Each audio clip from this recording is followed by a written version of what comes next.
Shu paytgacha ota-onalardan farzandimni Langapax maktabiga qanday bersam bo'ladi degan savollar juda ko'p kelib tushyapti va ayniqsa oxirgi paytda bunday savollar juda ko'payib ketdi.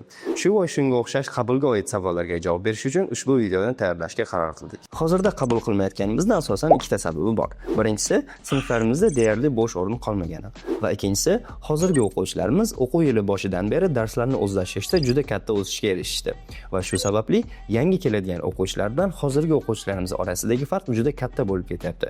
Hattoki juda bilimli o'quvchilarni qabul qilsak ham. Shu sababli yangi o'quvchilarni kelasi o'quv yilidan yangi alohida sinf qilib qabul qilishga qaror qildik. Keyingi qabulga tayyorgarlik ko'rish uchun o'quvchilar nima qilishlari kerak? Ingliz tili va matematika bilimlaringizni mustahkamlab turishni tavsiya beramiz, chunki maktabimizga qabul aynan shu ikkita fandan bo'lib o'tadi.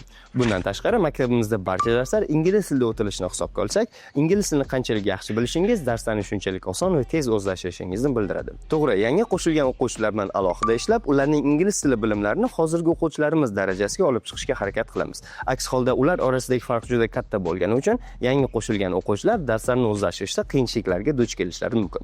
Lekin baribir yaxshi ingliz tili bazasiga ega bo'lish sizga o'quvchilar orasida birinchilardan bo'lishga va ichki grantlarni yutishga juda katta yordam beradi. Matematika fani esa barcha fanlarning asosi ekanini hisobga olsak, usiz zamonaviy fanlarni o'rganishni tasavvur qilish qiyin.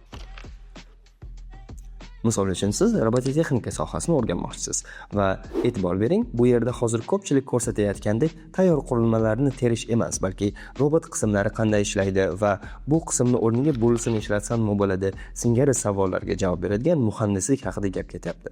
Va shu sohada, misol uchun, robotlardagi yorug'lik sensorlari qanday ishlashini bilish uchun siz ham fizikani, ham kimyoni bilishingiz kerak. Va kimyo va fizikani matematikasiz tasavvur qilish qiyin.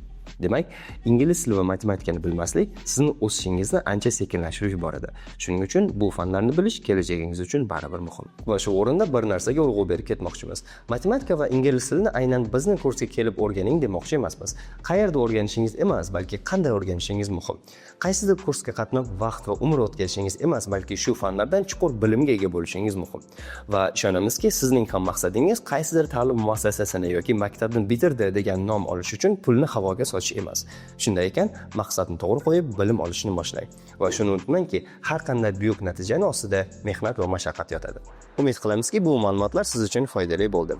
Sizni maktabimizda a'lochi o'quvchilar orasida ko'rishdan xursand bo'lamiz va ishonamizki, hozirdan astoydil harakat qilib o'rganishni boshlasangiz, juda katta o'zgarish qila olasiz.